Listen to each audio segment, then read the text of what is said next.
If you like this video, please give a thumbs up and subscribe. Hit the bell icon to be notified of new videos. The Great Divide has once again reached down into ufology. Tom DeLonge's recent statements regarding Episode 6 of Unidentified have caused a stir. Claims of a UFO shooting down a helicopter have caused confusion and outrage, despite not yet being examined or confirmed. The old threat argument has raised its ugly head, with people refusing to have the conversation, mainly amongst the New Age consciousness groups. Additionally, this links into one of the more bizarre ufology conspiracies, that of an alien false flag (AFF) invasion claim. This is an old conspiracy that has come from a respected researcher who has been given insider intel from unverifiable sources that supposedly worked inside deeply classified special access projects. These started around the mid-1990s and even have traction to this very day.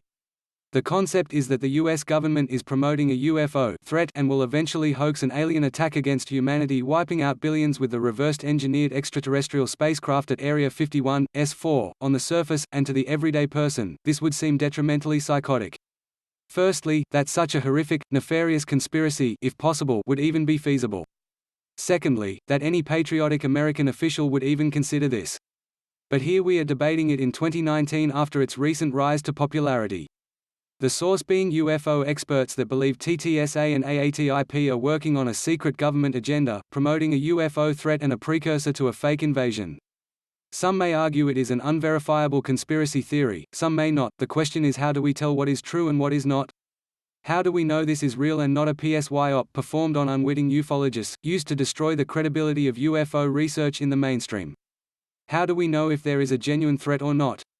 Can we trust the government, with a history of lying, to give us the truth on a threat scenario? Are we assuming TTSA is active CIA conduits, or do we have any direct evidence? To break it down, the AAF requires certain boundaries in which to operate. AFF requires the use of the alien threat concept, arguably promoted through films, TV, books, and mainstream media. Bear in mind that films often require a bad guy or group as the antagonist. Aliens are used in this way to represent the unknown and the fear of induced danger. Maybe the use of aliens as the big threat in films etc., as it simply makes for good entertainment? But then, maybe not. Then there is the big claim of MILABS, alien abductions are really done on humans by humans. Undertaken by the government.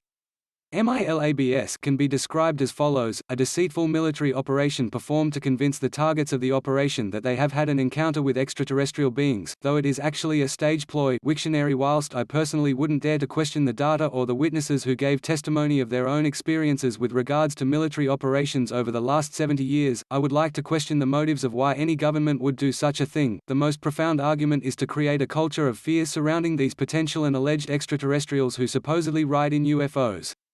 The end game is to reach a fever pitch in which an alien false flag operation is then deployed on an unwitting public. Shock and awe tactic could be called into question. Why then do you need to drip feed the public through the mainstream? Why not just attack and have the required effect? UFOs, which are really alien replication vehicles or ARVs, were said to have been used to attack cattle and various other livestock and then draw pretty patterns in the English summer crops.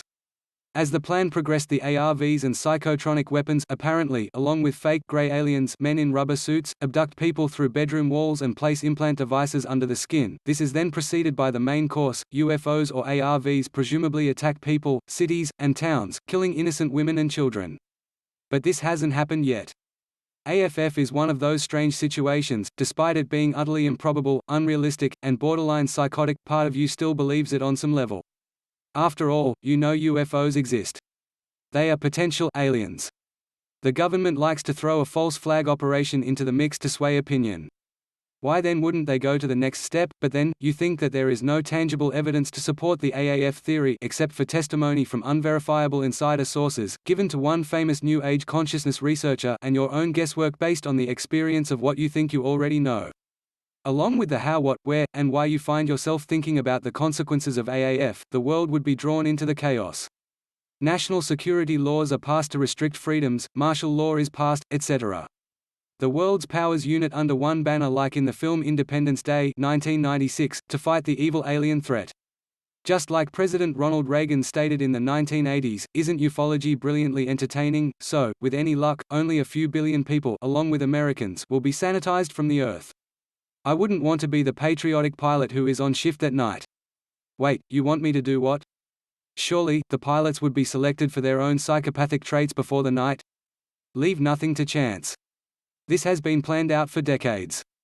Carol Rosin passed over this intel to Stephen Greer, which came directly from von Braun, the Nazi paperclip scientist. I don't completely doubt that he said what he did, or even that Carol was exaggerating, lying, mistaken. However, there are still issues with what was stated, so, she claims terrorists, third world countries, asteroids, and the final card is the alien card would be identified as threats, all of which is a lie. This is interesting, I admit.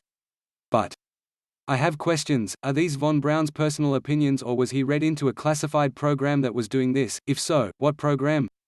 Who funded it? How were asteroids going to be targeted as a threat? Psycho-social operation, or could they lift a space rock towards Earth? Why haven't we seen the asteroid threat come up yet? In the same way UFOs have been identified, what part of the alien threat is a lie? Did he mean that the aliens are the lie, or that they are not hostile is the part which is the lie? Or are they hostile sometimes but only when provoked? Or is that part the lie? Have any other Nazi paperclip scientists come forward to validate the claims? Sadly, one witness testimony taken 30 years ago from a dying man Nazi who may or may not have been giving his own personal opinion is problematic. Let's assume this is all accurate for a second. We know within government agencies that things change, people change, plans change from week to week. Funding and projects are amended frequently. How many times have NASA had plans to go to the Moon, then Mars, then an asteroid, and then the Moon again? If you think that was bad, imagine trying to float the idea of killing millions of Americans at the latest deep black covert unacknowledged CIA staff meeting for special access programs. Seriously. What patriotic American official is going to be okay with that? Wait, you want us to do what?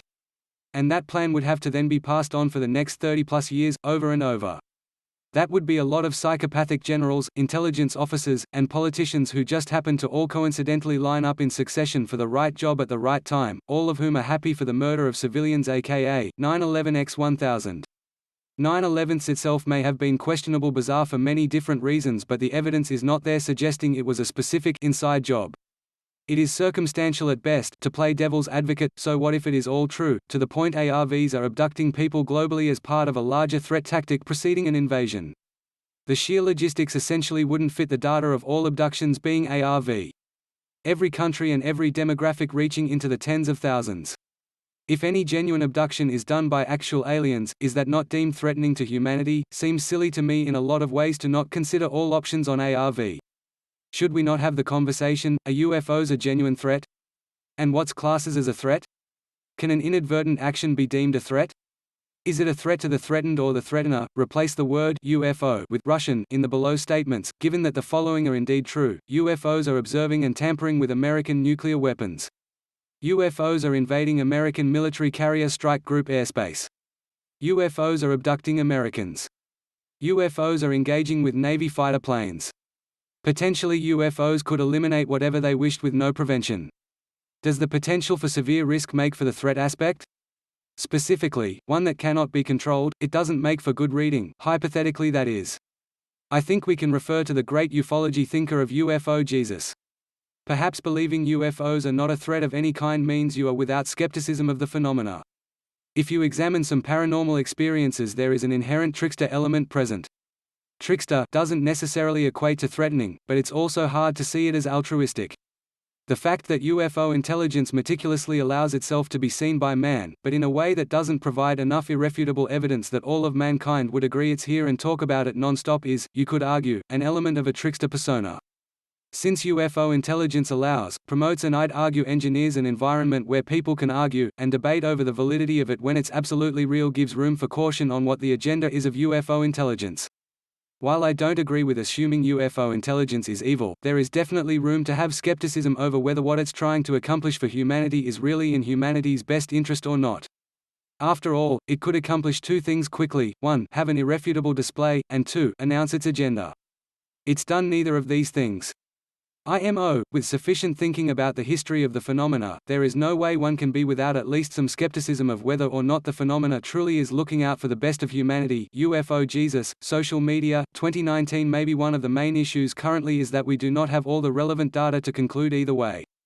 If the alarming shortcomings of some FOIA researchers have taught us anything this last year, it is that we may think we have all the answers, but in reality, we don't. Maybe they are a genuine threat, and you simply don't believe it due to mistrust of the government. Maybe they are not a threat and the government needs to play a certain card to engage Congress. Maybe at one time or another, some groups with lunatic tendencies wanted to kill half the world and blame aliens. Or maybe it is all clever disinformation for the gullible world of ufology who struggle with discernment. At this point, I wouldn't want to discount anything, but I wouldn't count on anything either.